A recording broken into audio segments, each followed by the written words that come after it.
오늘 말씀 우리 한번 살펴볼 때에 이 말씀 우리가 여러 차례 여러 곳에서 우리가 신앙생활하는 가운데서 많이 읽으셨으므로 특별히 다른 설명은 생략하고 우리가 이제 생각해 볼 말씀은 오늘날 우리가 이 시대를 살아갈 때 과연 우리가 우리 자신을 공격하는 사람, 우리를 핍박하는 사람, 우리에게 화가 치밀어 오르게 하는 사람에게 과연 우리가 어떻게 응대하는 것이 적절한 삶일까?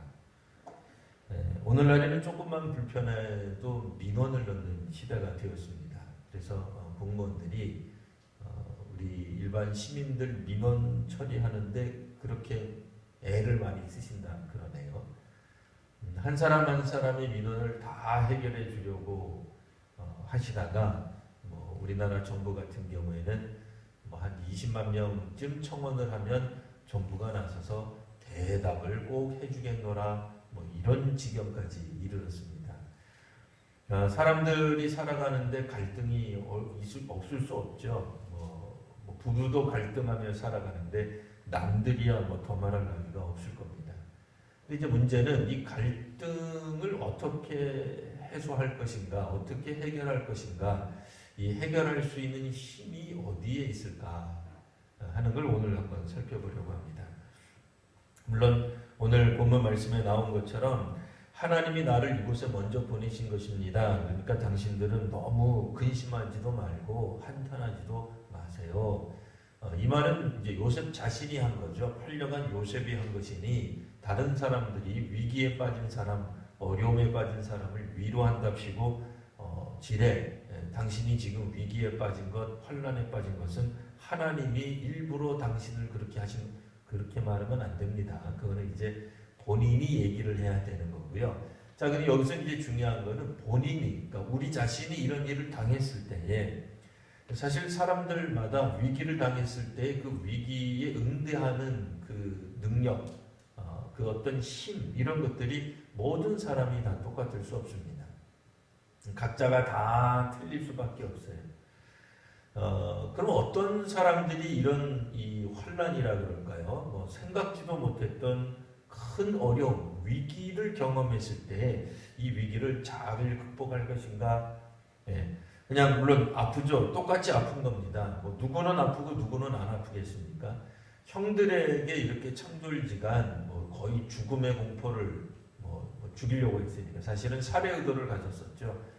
그러다가 지금은 이제 비록 애굽 땅에 노예로 팔려오는 일까지 벌어지기는 했으나 형들이 애굽 땅에 노예로 팔려갈 것까지를 기대하지는 않았을 것이고 사실은 자신들이 보는 앞에서 완전히 제거하는 것을 목표로 했던 건 분명할 겁니다. 고대 사회에 노예로 팔려가서 다시 제 집으로 돌아간다는 거 상상하기 어렵죠. 왜냐하면 노예는 이미 주인의 소유예요. 돈을 주고 샀기 때문에 노예가 도망을 가서 다른 데로 간다는 건 상상할 수도 없습니다. 신약 성경에도 보면 노예 출신이었던 그리스도인들이 도망가는 일이 벌어진 게 있어요. 그러니까 사도 바울이 나중에 그 도망간 노예를 데리고 와서 나중에 그 주인도 그리스도인이 됐죠. 주인에게 또 화해시키고 만나게 하는 그런 장면도 나오기는 합니다. 그러니까 사실 바울이 살던 시대만 하더라도 그때까지도 여전히 노예는 노예에서 벗어날 수가 없어요. 그게 보통 어려운 일이 아닙니다. 오늘날 우리 한국 땅에는 신분적으로 비천한 사람, 흑수저라고 하는 신조어가 나타나기는 했습니다만 그래도 노예로 태어나서 백정으로 살아간다든지 한층민으로 살아가는 경우는 극히 드물어요. 거의 없어요. 지금 노예가 어디 있어요? 노예는 없습니다. 평등한 사회에서 살아가고 있죠.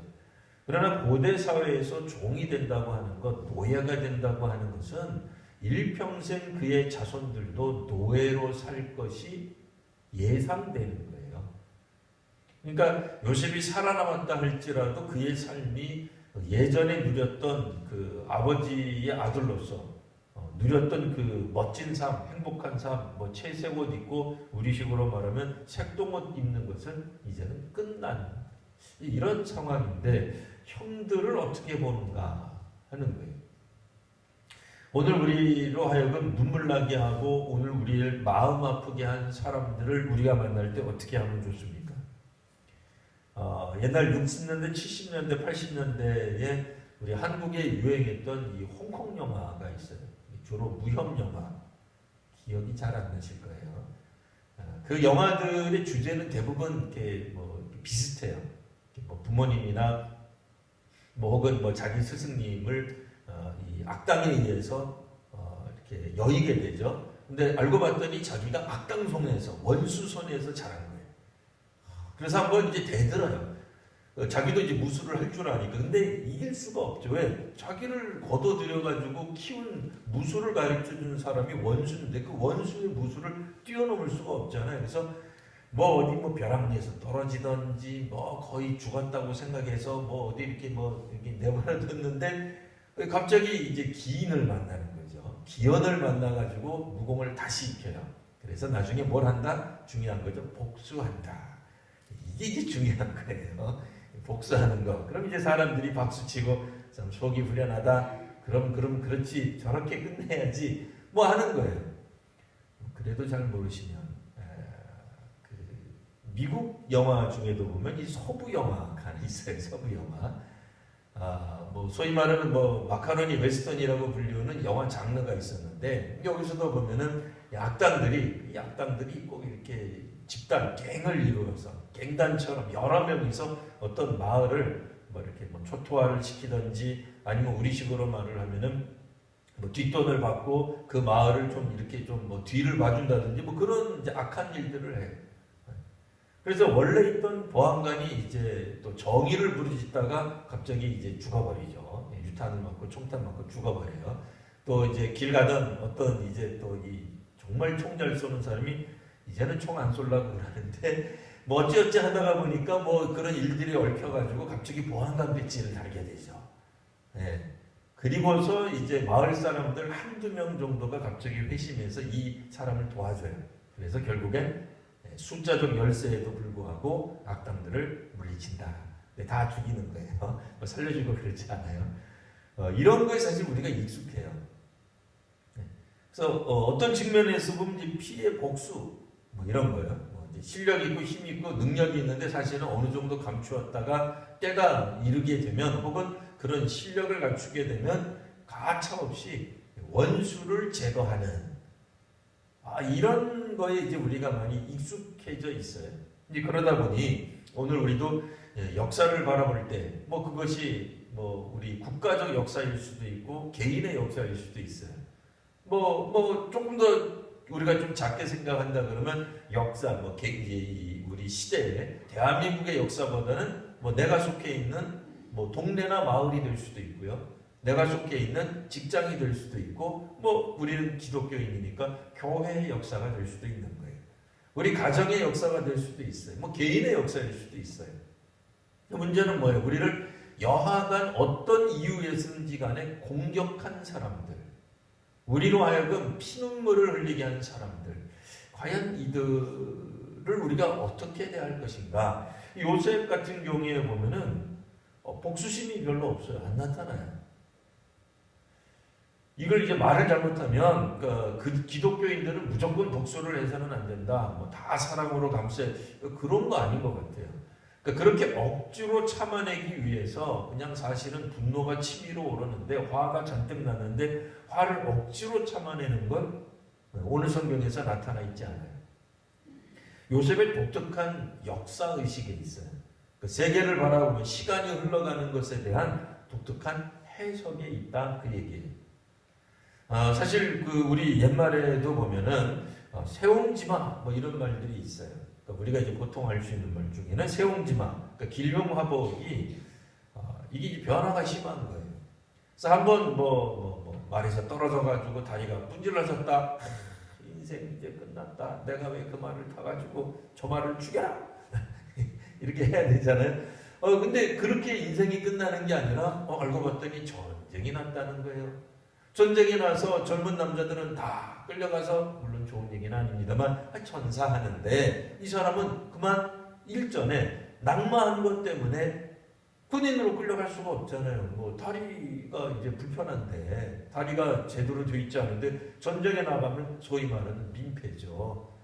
다른 동료 병사들이 그 사람 돌볼 일이 있어요. 지금 전투하고 전쟁하기도 힘들어 죽겠는데 내 한 몸 하나 건사하기도 힘든데 아니 같은 병사가 그러니까 당연히 군대에 가지 않는 거예요. 전쟁에 나가지 않는 거예요. 그러다 보니 이 사람이 어떻게 됐다? 살아남았다. 뭐 이런 거예요. 그러니까 우리 동양권에도 오늘 요셉이 가지고 있는 유사한 개념이 있어요. 아주 없는 건 아니지만 그러나 이것은 그 다음에 불행인 줄 알았더니 행복이 찾아왔고 그 행복을 내가 너무 만끽하는 거예요. 이제 곧 부자가 될 줄 알았어. 그럴 수 있잖아요. 내가 곧 삶이 펴질 줄 알았어. 그래서 막 목에 힘주고 뻐기고 다른 사람들을 우습게 여겼는데 결국은 원하는 뜻대로 이게 또 방향이 안 올라갔네. 그래서 결국은 그것이 오히려 화가 되어서 그 사람이 가지고 있는 부귀영화가 오히려 그 사람에게 화가 되어서 결국엔 사람들이 도와주지 않는다. 그렇게 될 수도 있단 말이에요. 이 요셉이 가지고 있는 독특한 역사의식에 우리가 이제 일반적으로 먼저 이제 하나님에 관한 신앙적 이야기를 떠나서 일단 그 얘기 하기 전에 먼저 생각해 보면 요셉이 갖고 있는 특징 중에 하나는 뭐겠어요? 어려서부터 아버지의 사랑을 듬뿍 받았다. 이렇게 말할 수 있어요. 사실 사랑을 많이 받아본 사람들이 사랑할 수 있습니다. 사랑을 받아본 경험이 없으면 위기 때 사랑할 수가 없어요. 힘이 사실은 많이 안 나요. 긍정적 에너지가 별로 없는 거예요. 질량 보존의 법칙 그런 건 아니나 사실 우리도 마찬가지예요. 물론 사랑을 많이 받은 사람도 어려움이 오면 어려움을 느껴요. 아프면 똑같이 아파요. 힘들면 똑같이 피눈물 흘릴 거예요. 그러나 딛고 일어서는 힘이 분명히 달라요. 어려서부터 부모로부터 폭언을 당한 사람이 있다고 생각해 보세요. 그러니까 누구에게로부터 사랑을 받아본 적이 별로 없어요. 그러니까 그가 어렸을 때를 많이 그려봐라. 우리 미술치료 같은 거 할 때 보면 이제 그런 것도 나오거든요. 이제 어렸을 때 혹은 가족 구성원을 한번 그려봐라. 당신이 속해 있는 공동체를 한번 그려봐라. 가족을 그려보라 그러면 어떤 사람은 아버지 어머니가 중간에 탁하니 들어가 있는 사람이 있고요. 어떤 사람을 그림을 그려보라 그러면 아버지 어머니가 없어요. 이제 물어보면 되죠. 그럼 처음부터 고아였냐? 그러면 그럴 수 있죠. 근데 그게 아니라 아버지 어머니가 멀쩡하게 있는데 어머니만 딱 가운데 있고 아버지는 저 귀퉁이에 있어요. 조그맣게 그리든지 아니면 너무 크게 그리는데 시커멓게 그린다든지. 왜 그러겠어요? 어려서 받은 어떤 상처가 여전히 남아있는 거예요. 가족에 대한 기억, 혹은 옛날에 대한 기억, 이런 기억들이 그다지 별로 좋은 기억이 없는 거예요. 그러니까 그런 사람들은 나중에 본인들이 가정을 이루었을 때도 꼭 반드시 그런 건 아닙니다만 반드시 그래야만 되는 거고 기계적으로 옛날이 어려웠으니 지금도 어려울 거다 이렇게 말하기는 어렵지만 확실히 그런 경향성이 있어요. 아주 없질 않아요. 그러니까 똑같은 데미지를 받은 거예요. 위해를 당한 거예요. 그러니까 억울한 일을 당한 거예요. 근데 그 억울한 일을 당했을 때에 견뎌내는 힘, 풀어나가는 힘, 그 힘이 확실히 사랑을 많이 받아본 사람들이 상대방도 많이 이해해 주려고 해요. 조금, 물론 똑같이 화나요. 똑같이 공격당한 거예요. 똑같이 손해를 본 거예요. 똑같이 피가 난 거예요. 안 난 게 아니에요. 그렇다고 해서 그 사람이 훨씬 더 부자고 많이 가져서가 아니에요. 여전히 과거에 어려서부터 우리가 사랑을 많이 받았어도 지금 우리 계속 가난할 수 있어요. 많이 못 가질 수 있어요. 많이 누리지 못할 수도 있어요. 그러니까 지금 갖고 있는 빈부의 문제가 아니에요. 그건 이제 물질에 관한 문제인데요. 마음에도 사실 빈부와 같은 풍성함과 빈약함이 있어요. 문제는 우리가 통장은 잔고로 해석이 되죠. 통장을 척 보면 내 통장에 100원이 들었는지 10만 원이 들었는지 그래서 빈부격차가 분명히 드러나요. 근데 마음의 통장은 이걸 어떻게 보여줄 수가 없어요. 그렇잖아요.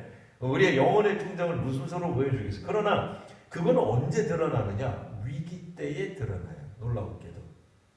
어려울 때, 고통의 때, 힘들 때.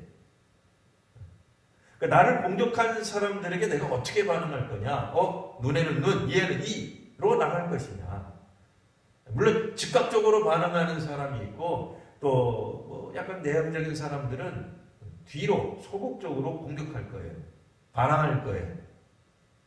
대놓고 맞짱 뜨자 이렇게 하지는 않는다 할지라도 여전히 뒤에서 뒷담화를 하거나 자신이 할 수 있는 모든 온갖 방법을 다 동원해서 그가 할 수 있는 복수를 하려고 할지 몰라요.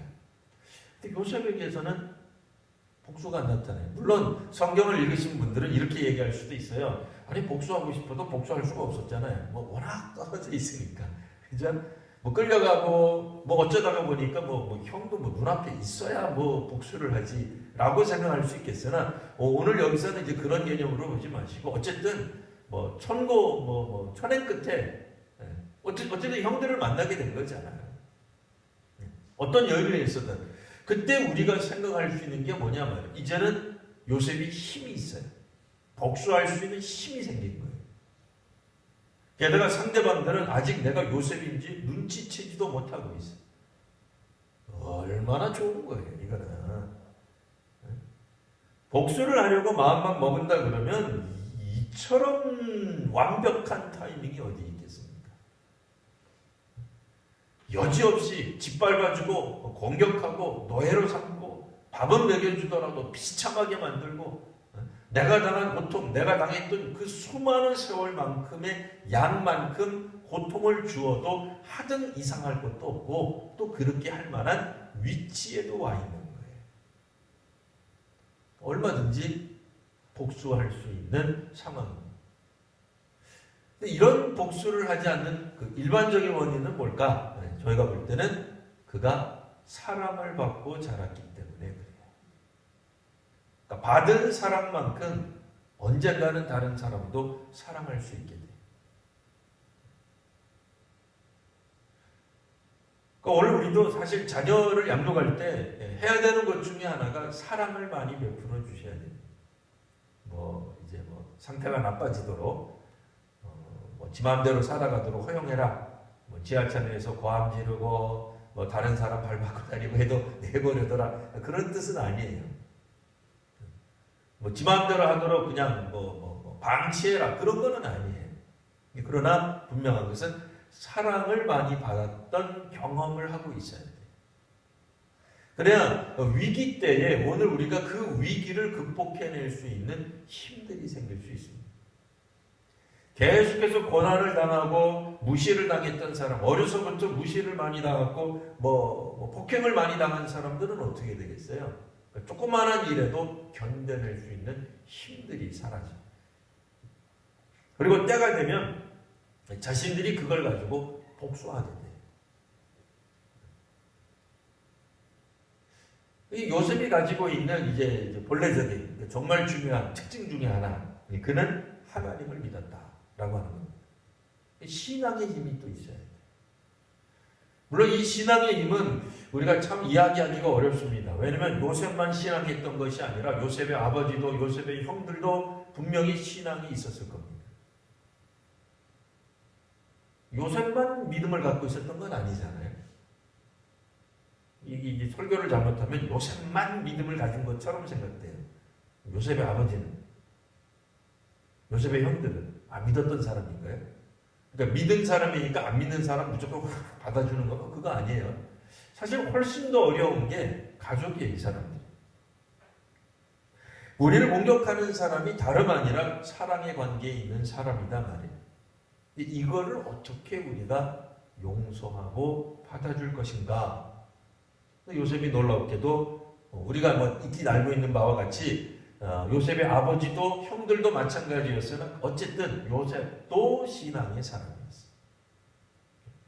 그러니까 그가 가진 신앙은 그로 하여금 그 자신의 삶의 위치, 삶의 자리, 지금 자기가 여기서 무엇을 해야 하는지를 하나님의 뜻을 통해 알게 된 거예요. 우리가 이미 익히 아시는 바와 같이 요셉은 노예로 팔려가는 와중에도 하나님을 신뢰했다고 볼 수밖에 없습니다. 그래서 그가 보디발의 집에 끌려갔을 때도 여전히 하나님이 그에게 복을 주시는 것을 알았어요. 옥에 갇혔을 때도 마찬가지. 그러니까 그가 위기의 순간에도 여전히 하나님을 의지했고 끝까지 하나님을 의지했고 또 다른 말로는 하나님이 그에게 하시는 말씀을 들을 수 있었던 거예요. 어떤 게 우선순위인지는 모르겠어요. 하나님이 꿈에 나타나서 요셉에게 말씀하시기를 너는 노예로 팔려간다 할지라도 걱정하지 말아라. 내가 너의 뒤를 다 봐줄 거다. 이 말을 듣고서 마음이 편안해졌다. 글쎄 성경에는 그런 말은 없어요. 얼마든지 우리가 상상해 볼 수는 있지만 그래서 요셉이 하나님을 의지하고 하나님을 신뢰했다기보다는 분명히 자신의 삶이 암울하고 억울하고 형들이 자신을 팔았음에도 죽이려고 했음에도 하나님을 잃지 않았어요. 또 어디서 봐야 될까요? 직접적으로 우리가 야곱에게서는 보기 어렵지만 누구에게서 볼 수 있죠? 이삭에게서는 볼 수 있어요. 이삭에게서는. 아버지가 자기를 끌고 가서 모리아산에 올라가서 제물을 삼겠다는 거. 그런데도 가지 않아요. 그러니까 사실 그와 같은 어떤 믿음을 가지고 있는 그러니까 믿음이 있다고 해가지고 모든 사람들을 만족시켜줄 만한 위대한 인격인 사람은 아무도 없어요. 위대한 아버지는 누구도 없어요. 야곱도 분명히 회심했어요. 그렇지만 모든 자녀가 다 아버지를 존중하고 아버지에게 은혜를 그랬던 것 같지는 않아요. 그런 사람은 누구나 없습니다. 우리가 생각할 때는 믿음이 출중하면 모든 사람들에게 다 똑같은 질량, 똑같은 분량으로 아들들을, 자녀들을 사랑해 줄 것이다. 그렇게 안 돼요. 잘 안 됩니다. 사람이 갖고 있는 한계 때문에 그런 거는 좀 기대하기 어려울 것 같아요. 그러니까 성격적으로 잘 맞는 사람도 있고 잘 안 맞는 사람도 있는 거예요. 여하튼 중요한 거는 야곱이 비록 하나님을 의지하고 하나님을 신뢰했지만 이 자녀들을 다 공평하게 사랑하기는 좀 어려웠던 것 같아 보여요. 근데 요셉은 하나님을 신뢰하는 가운데 그의 이 삶이 질복이 정말 이 풍파죠. 산전수전이죠. 상당한 기간 동안 그는 고통을 당해왔을 거예요. 그런데 그 고통 가운데서도 여전히 신앙하고 있었다라고 하는 점을 우리가 볼 수 있게 됩니다. 그래서 이 애굽 땅에 오게 하신 이는 뭐라고 얘기를 해요? 8절 보시면 그런즉 나를 이리로 보낸 이는 당신들이 아니오 하나님이시다 라는 말을 하는 거예요. 그러니까 위기를 당한 사람, 고통을 당한 사람, 피눈물을 흘리는 사람들에게 주변에 있는 사람들이 어줍지 않은 말로 위로해서는 안 될 겁니다. 당신이 이렇게 어려운 거는 하나님이 하신 겁니다. 그럼 큰일 나죠. 그러나 이 어려움을 당한 사람이 하나님을 신뢰하고 하나님이 보여주시는 그런 어떤 교제가 있는 거예요. 하나님과의 깊은 만남이 있는 거예요. 그러면 본인을 공격한 사람, 이 지경까지 오게 만든 사람들에 대한 원망이 극복되는 거예요. 성경에 이 상세하게 나와 있지 않기 때문에 저는 가급적이면 성경에 없는 이야기를 억지로 만들어서 꿰맨 능력은 없고요. 그렇게 성경을 해석할 생각도 별로 없습니다. 명확하게 드러나 있지는 않아요. 우리가 생각하는 것처럼 첫째, 둘째, 셋째, 넷째, 요셉의 특징 이렇게 나오면 참 좋겠습니다만 분명한 것은 그가 가지고 있는 시간에 대한 역사에 대한 괴로움과 환난에 대한 해석이 남다른 게 맞아요. 다른 거예요.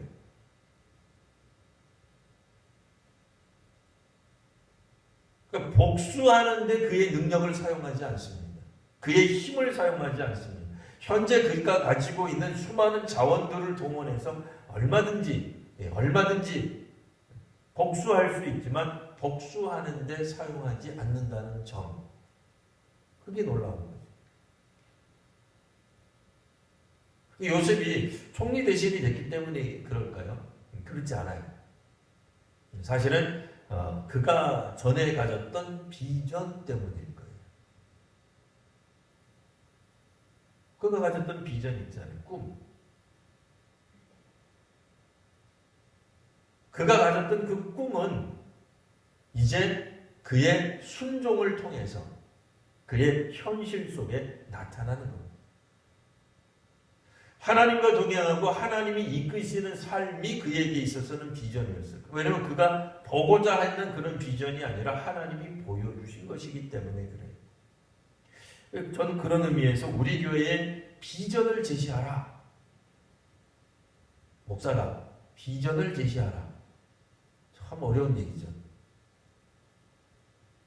성경적인 얘기인지도 잘 모르겠어요. 비전은 하나님이 주시는 거예요. 신앙인에게 있어서 비전은 우리가 삶의 목표를 세우는 데 있지 않습니다. 세상에서는 우리 보고 꿈을 가지라 그러고 그 꿈을 향해 1단계, 2단계, 중장기 계획을 세워서 하나, 둘, 스텝 바이 스텝으로 가라고 얘기를 해요. 요셉이 그렇게 한 거예요. 그래, 하나님이 나한테 이런 꿈을 줬으니까, 이런 비전을 줬으니까 언제쯤 형들이 나를 팔게 해야지. 그런 거예요. 그렇게 해서 꿈을 이뤄가나요? 중장기적으로 보디발에게 잘 보여줘서 이 집안에 이제 청지기, 제일 높은 청지기가 돼야지. 때가 됐어. 보디발의 아내가 문제를 일으키게 해야지. 그런 거 아니에요. 전혀 없어요. 오히려 요셉의 삶에 있어서는 꿈이 없다고 말하는 게 더 정확해요. 오늘 우리 식으로 말하자면 꿈이 있을 수 없는 거예요. 그가 이전에 젊어서 가졌던 10대 때 가졌던 모든 꿈은 다 사라져 버렸어요. 이룰 수 있는 게 하나도 없어요. 그게 그 시대의 노예가 되는 거예요. 노예가 된다는 삶은 아무런 꿈이 없는 거예요. 그는 뭘 붙들고 있었다라고 말할 수밖에 없죠. 하나님이 전에 보여주셨던 그 꿈은 우리가 꾸는 게 아니에요. 여기서 말하는 건 계획, 플랜, 우리들의 고울, 목표, 그게 아니에요. 내가 몇 살 때는 뭘 하겠다. 그런 게 아니에요. 하나님이 우리에게 이끄시는 꿈이 있는 거예요. 근데 그걸 꿈으로 보여주시는 거죠. 근데 꿈의 형태로 보았기 때문에 비집을 한 거죠. 그러니까 그게 비전이에요. 하나님이 보여주시는 게 비전이에요. 성경적인 관점에서. 그 교회가 추구해야 될 비전은 하나님이 우리들에게 주시는 성경을 통해서 혹은 성령께서 직접 우리들 마음 가운데 주시는 어떤 이미지, 형상들, 영상들, 그런 것들이에요. 누군가가 대신 제공해주고 제시할 것들이 아니에요. 우리 교회의 비전이 뭐냐라고 누군가가 저한테 물으신다면 답이 있죠. 뒤에 보시면 뭐가 되어 있어요? 우리 교회에 비전이 있습니다. 자꾸 없다고 그러시는데 비전이 있습니다. 제가 설명을 잘 안 해서 왜냐면 물어봐서 제가 설명을 안 해요. 물어봐 주시면 제가 설명을 할 텐데 안 물어보셔서 지난 이제 7, 8년 동안 설명을 안 했어요. 어쨌든 보시면 세 번째 이런 게 있어요. 하나님의 음성을 듣는 교회. 그게 우리 교회 비전이에요. 우리 성도님들 각각 한 분 한 분들이 하나님의 음성을 들으셔야 돼요.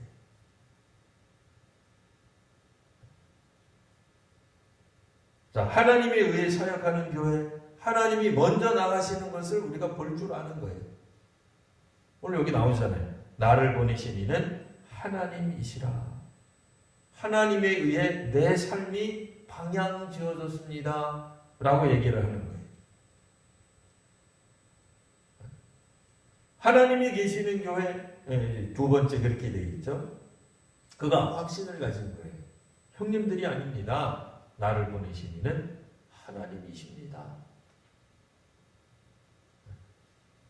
우리 교회 사역에 지난주에 우리가 몇 명이 왔을까요? 100명, 뭐 때로는 뭐 날 좋으면 우리 교회 뭐한 2부 때 80명도 앉아요. 뭐 명절 때는 그거보다 훨씬 더 작은 숫자가 앉을 때도 있어요. 숫자에 현혹되기 시작하면 작은 숫자에는 하나님이 안 계신다고 생각해요. 그것도 참 비성경적인 얘기죠. 숫자가 많은 곳에 하나님이 계시나요? 작은 곳엔 안 계시나요? 마음이 허한 건 있죠. 마음이 허전하죠. 빈자리를 보면 깝깝하죠. 저 자리를 언제 채우나. 옛날에는 가득 찼는데. 그런 생각이 들 수 있죠. 뭐 그런 생각이 뭐 나쁘다거나 틀리다는 건 아닙니다. 그런데 혹이라도 숫자가 작아졌기 때문에 하나님의 영광이 떠났다. 하나님 안 계신다. 그거는 성경적이진 않죠. 하나님이 계시는 교회로 인정하는 거예요. 교회 하나님이 계시다. 그 교회 중에는 우리 교회도 들어가 있어야 돼요.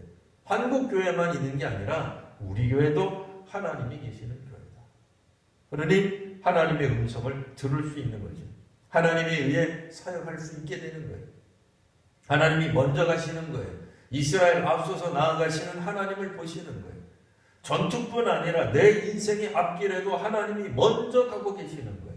선교사가 어떤 선교지를 마음에 정해서 뽑고서 가기 전에 그래서 내가 이 지역에 최초로 간 위대한 선교사다 라고 본인 스스로 뻥이기 전에 하나님이 먼저 그 마을에 가시는 거예요. 이 원리를 모르면 자기가 했다고 그러는 거예요. 하나님 나라와 의를 구하는 교회. 내가 생각하는 나라가 아니에요. 하나님의 의를 구하는 교회가 되어야 되는 거죠. 이러려면은 이거를 알아야 돼요. 이게 뭔지, 하나님의 나라가 뭔지, 하나님의 의가 뭔지. 그러니까 세상적 지식이 다 필요 없는 것은 아니나 세상적 지식을 다 동원해서 성경을 보시고 성경을 통해서 하나님이 우리에게 알려주시는 말씀.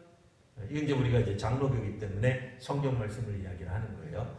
우리가 순복음 같으면은 기도하다가 주시는 그거 이렇게 나갈 거고요. 그걸 너무 많이 강조하는 거고, 우리 교회는 이제 장로교회이기 때문에 성경을 통해서 깨닫게 해주시는 말씀, 그래서 성경을 읽어야 되는 거예요. 매일 읽어야 되는 거예요. 그냥 읽는 게 중요한 게 아니에요. 잘 읽으셔야 돼요. 많이 읽는 것도 중요하고 잘 읽는 것도 중요합니다. 처음부터 끝까지 읽지 않으면 해석이 이상해지는 성경들이 얼마나 많은지 몰라요. 부분 읽기 시작하면 성경이 이상하게 보여요. 자기 해석하고 싶은 대로 해석할 수 있어요. 그래서 성경을 처음서부터 끝까지, 여기서 말을 하는 건 일단은 창세기를 읽으시면 1장에서 50장까지 쭉 읽어나가셔야 돼요. 마태복음을 읽으면 마태복음 1장에서 마지막 28장까지 쭉 읽어보셔야 돼요. 괜히 성경 좀 안다고 창세기 해석하다가 갑자기 요한계시로 끌어와서 함부로 막 이렇게 주의하고 그러시면 안 돼요. 창세기는 가능한 한 창세기 안에서 끝내세요. 그리고 영적인 도움을 받아서 창세기에 나와 있는 내용들을 출애굽기를 통해서도 확인하고, 창세기에 있는 내용들이 사실은 요한계시록에도 안 나오는 게 아니에요. 그러니까 그거는 그때 가서 도움을 받아서 해야지, 괜히 요즘 나와 있는 것처럼 이상한 신학교 여러분들 무료로 통신 과정으로 알려드립니다. 이단들이 이제 그런 걸 많이 가르쳐 주거든요. 그런 거 가지고 따라가면 성경이 막 이상하게 꼬여 보여요. 그렇게 읽으시면 또 안 되죠. 우리 이제 장로교회니까 이렇게 얘기를 하는 겁니다. 장로교회 특징을 제가 이야기를 하고 있는 거죠. 그래서 우리가 가지고 있는 이제 영적인 그런 유산들이 뭔지를 우리가 또 기본적으로 잘 알고 계셔야 돼요. 우리는 회중교회가 아니에요. 우리는 감리교회가 아니라고요. 우리는 장로교회예요. 장로교회가 가지고 있는 교회 운영 방식도 있고, 행정하는 방식도 있고, 재직회와 공동회가 있고, 당회가 있는 그런 조직체란 말이에요. 그러니까 그런 관점에서 오늘 우리가 우리 안에서 주시는 하나님의 말씀들을 밝혀내는 것, 그래서 그 말씀대로 실천하며 살아가는 이런 일들이 필요하다라는 말씀을 드립니다. 자, 이와 같이 요셉이 역사를 이해하는 방식은 오늘 45장에 나와 있는 것처럼 그의 위기, 그의 환난, 그의 어려움의 배후에, 그러니까 집어 던진 게, 그러면 하나님은 우리를 항상 망하게 하시느냐, 그렇게 읽으시면 큰일 나죠. 성경 안 읽고 성경에 대해, 기독교에 대해서 비판적, 비난 관점으로 보시는 분은 이러니 종교가 아편이다, 이렇게 말할 수 있어요. 하나님이 어떻게 당신들을 그렇게 막 나가게 하느냐, 그런 얘기가 아니고 본인이 그것을 남이 얘기해 주는 게 아니라 본인이 깨닫는 거예요. 요셉이 가지고 있는 이 독특한 역사의식은 하나님이 역사를 주관하고 계신다라고 하는 거예요. 자신의 삶에서 한 번도 하나님이 떠나신 적이 없다라고 믿는 거예요.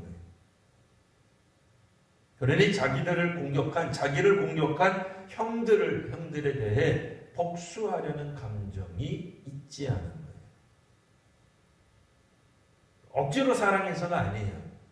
일부러 용서해주고, 내가 그리스도인이니까 사랑을 베풀어야지, 내 발을 밟아서 화를 나지만 나는 그리스도이니까 전도를 위해서 참아야 돼, 그런 게 아니고, 그런 방식으로 풀어간 게 아니고요. 근데 우리가 일반적으로 가지고 있는, 세상에서 말하고 있는 복수와는 다른 개념이 분명히 있어요. 그런 시각을 가질 수 있는 것이 신앙인의 힘입니다. 하나님이 우리를 바라보시는 눈, 하나님이 요셉을 지켜보고 계시는 것을 알 때에 요셉도 이와 같은 고백을 할 수 있게 되는 거죠. 그러니까 내가 하나님께로부터 사랑을 받고 있다. 여전히 지금 내가 비록 힘들고 어렵고 순교당하고 몸이 잘려나가고 불에 태워지고 우리의 자녀들이 우리의 성도들이 우리가 보는 앞에서 순교를 당하고 있을지라도 하나님은 여전히 우리를 사랑하고 계신다라는 믿음이 있으면 공격하는 사람들을 향해 뭐라고 얘기할 수 있어요? 스데반처럼 주여 저들을 용서하여 주옵소서. 저들이 하는 일이 무슨 일인지 모릅니다. 라고 말할 수 있는 거예요. 그러니까 억지로 사랑해내기 위해서 무조건 원수를 용서해 주려고 하는 마음이라기보다는 그렇게 하지 않으셔도 돼요. 그렇게 하면 우리 힘들어요. 암에 걸려요. 참지도 못하는데 억지로 신앙적으로 억누르면 그걸 종교적 억압이라 그래요. 그러니까 억압적으로 그렇게 예수 안 믿으셔도 돼요. 예수 믿는 거는 기쁨이에요. 환희예요. 눌려가지고 그걸 억지로 참아내고 내가 사실 예수 믿어서 이 모양인지 이 정도인지 안 믿었으면 내가 벌써 너 끝장냈어. 그렇게 믿으시면 힘들어요. 그냥 묻자고 한 얘기로는 괜찮은데 진짜로 그렇게 믿으시면 힘들어요. 본인이 얼마나 힘들겠어요. 예수 믿기 때문에, 교회 다니기 때문에, 안수집사고 권사기 때문에 참아주는 거 아니에요. 얼마나 힘들겠어요. 그게 아니고 하나님이 나를 사랑하고 계신다. 그리고 뭐라고 얘기를, 그 하나님이 나만 사랑한 게 아니라 우리 아버지도 사랑하고 형님들도 사랑하고 형님의 자녀들도 사랑하기 때문에 오늘 이 형국에 이르게 된 겁니다. 라는 말을 하는 거예요. 그러니까 나만 사랑하는 게 아니에요. 이 시각이 엄청난 시각이죠. 그때 형들이 어떻게 돼요? 15절, 형들이 그제서야 요셉과 말하니라. 사실 마음에 거리낌이 있으면 말을 못해요. 복수의 심정이 있어도 말을 안 해요. 그렇잖아요. 원수랑 얘기하고 싶은 사람이 어디 있겠어요? 원수랑 같이 자리에 앉아서 밥 먹고 싶은 사람이 어디 있겠어요? 그러니까 앉아서 얘기를 안 해요. 혹은 여기서는 이제 보복당할까봐 얘기를 안 해요. 그러나 이 말이 된다는 게 뭐예요? 대화가 가능해진다는 게 뭐예요? 옛날로 다시 돌아갈 수 있다는 거예요. 그러니까 막말한다 그 뜻이 아니라 가족 간에 이게 이제 되돌아오는 것을 말을 하죠. 직장생활도 마찬가지 아니겠어요? 기분 나쁜 과장님, 팀장님, 그렇게 생각하면 말하기도 싫죠. 회식 가는 것도 싫죠. 저 사람이 나만 일 시키고 기분 나쁘다. 새로 입사한 누구는 이뻐하고 나한테만 일을 떠맡긴다. 기분 나쁘죠. 얘기하기도 싫죠. 이렇게 화해가 되는 모습이 나올 때에 비로소 말이 대화가 가능해지는 거죠. 네. 소통은 그냥 판을 깔아놓고 쫙 돗자리 깔아놓고 앉자 해서 소통이 되는 게 아닙니다. 그리스도인들에게 있어서는 하나님이 그 중심에 있어야 소통이 될 수 있어요. 사랑이 없으면 소통이 불가능해집니다. 고통받은 사람이 사랑하는 거잖아요. 그가 하나님이 보여주시는 세계, 하나님이 보여주시는 비전, 근데 그것을 자기가 높아짐으로 해석하지 않아요. 모든 변단들이 자기를 향해서 저랬다고 해서 으쓱하지 않아요. 그건 형들이 생각하는 거예요.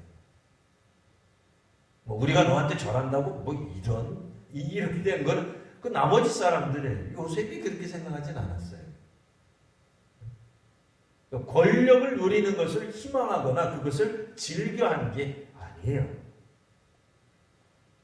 그들의 인생을 위기 가운데서, 흉년 가운데서 죽음으로부터 오히려 벗어나게 한 요셉으로 보는 거예요. 그런 측면에서는 다른 사람의 실수가, 분명히 실수한 거예요. 잘못한 거예요. 형들이 잘했다는 얘기가 결코 아닙니다. 악한 짓을 한 거예요.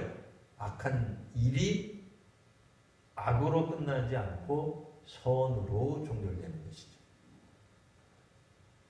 하나님이 우리의 모든 삶을 선으로 이끄시지만 또한 사람들도 거기에 적극적으로 반응해야 됩니다.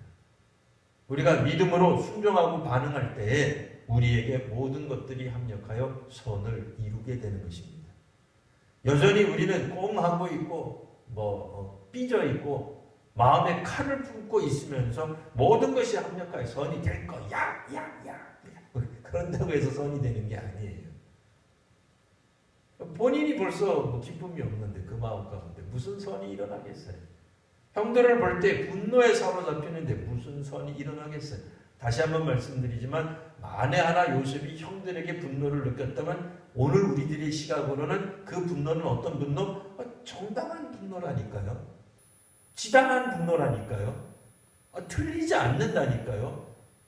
나를 죽이려고 공격했는데 그 사람 보고도 희죽희죽 웃는 게 그게 미친 짓이지. 아니 분노를 느끼는 게 당연한 거예요. 그걸 뭐라고 하는 게 아니에요. 그러니까 형들이 잘못 안 했다 그런 얘기가 아니에요. 형들은 분명히 잘못한 거예요. 근데 잘못한 사람을 볼 때에 그를 통해서도 하나님이 하시는 역사하심을 보는 사람, 그게 뭐예요? 성령께서 하시는 일을 보는 거죠. 하나님이 하시는 일을 보는 거죠. 그래서 여러분 은사를 받더라도 귀신 어디 앉아 있는지 보는 은사는 그건 정말 귀신다운 거예요. 얼마나 괴로워요. 귀신이 어디 앉아 있는지 보는 게 뭐 그렇게 용해요? 귀신이 무슨 일을 하는지 그걸 보는 게 뭐 그렇게 용하냐고요. 하나님이 무슨 일을 하고 계시는지 볼 줄 아는 게 하나님의 영이 있는 거죠. 그잖아요. 그러니까 하나님이 하고 계시는 일을 볼 줄 몰라요. 그게 답답한 거죠. 그게 세상 답답한 거죠. 그게. 눈물, 회환, 나라의 망함 가운데서도 이스라엘 선지자들은 하나님이 하시는 일을 본 거예요. 예레미야도. 그러니 슬퍼했으나 절망하지 않은 거예요. 말이 좀 이상하지만 이해가 되실 거라고 생각해요. 슬퍼하지만 나라가 망하니까 슬퍼하죠. 하지만 절망하지 않는 거예요. 그리고 뭐라고 얘기해요? 차라리 빨리 바벨론에 항복합시다. 무슨 소리 들어요? 반민족적. 너 바벨론 첩자지? 그런 얘기 듣잖아요. 왜 그런 말을 들어요? 하나님이 하시는 일을 보기 때문에 그래요. 그게 바로 하나님이 하고 계시는 일이구나. 이거 말 잘못하면 오늘 저도 이 설교 끝나고 어디 잡혀갈지 몰라요. 그잖아요. 네?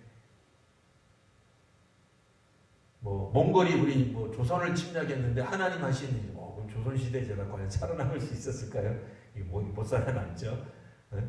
조선 말기 때 일본이 우리를 이렇게 빼앗았습니다. 이거 하나님 하시고, 이거 말 잘못하면 다 끌려가죠. 큰일 날 노릇이죠. 근데 구약시대 때 이스라엘 선지자들은 그런 얘기 했잖아요. 요셉이 지금 그런 얘기 한 거예요. 형들이 하는 행동이 아니라 형들 배후에 하나님이 계셨고 하나님이 하신 일을 자기는 보았다라고 증언하는 거예요. 그러니 복수심이 없는 거예요. 하나님이 하시는 일을 볼 수 있을 때 악한 일이 아니라는 게 아니에요. 분명히 악한 일이고 잘못된 겁니다. 뭐 동생 죽이려고 하는 일이 뭐 그렇게 선한 일이겠어요. 박수 받을 일이 결코 아니죠. 죽어도 100번도 더 죽어야 될 일이죠. 아버지까지 깜쪽같이 속였으니 아주 나쁜 아들이죠. 그건 틀림없습니다. 그러나 요셉이 본 건 뭐다? 하나님이 하시는 일을 본 거예요. 자기를 통해 형들을 통해 결국은 그 가족에게 주시는 민족에게 주시는 것을 볼 줄 아는 힘, 그 힘이 그에게 있었다라는 말입니다. 적어도 신앙생활 30년, 40년, 50년 한 사람들이라면 하나님이 우리에게, 우리 가족에게, 우리 교회에게, 이 민족에게 하시는 일을 볼 수 있는 이런 꿈을 가진, 비전을 가진 귀한 성도님들, 또 우리 교회가 되시기를 바랍니다. 기도하겠습니다. 걸어가신 주님, 주께서 저희들에게 주시는 꿈과 소망과 비전으로 저희들이 살아가게 하여 주시옵소서.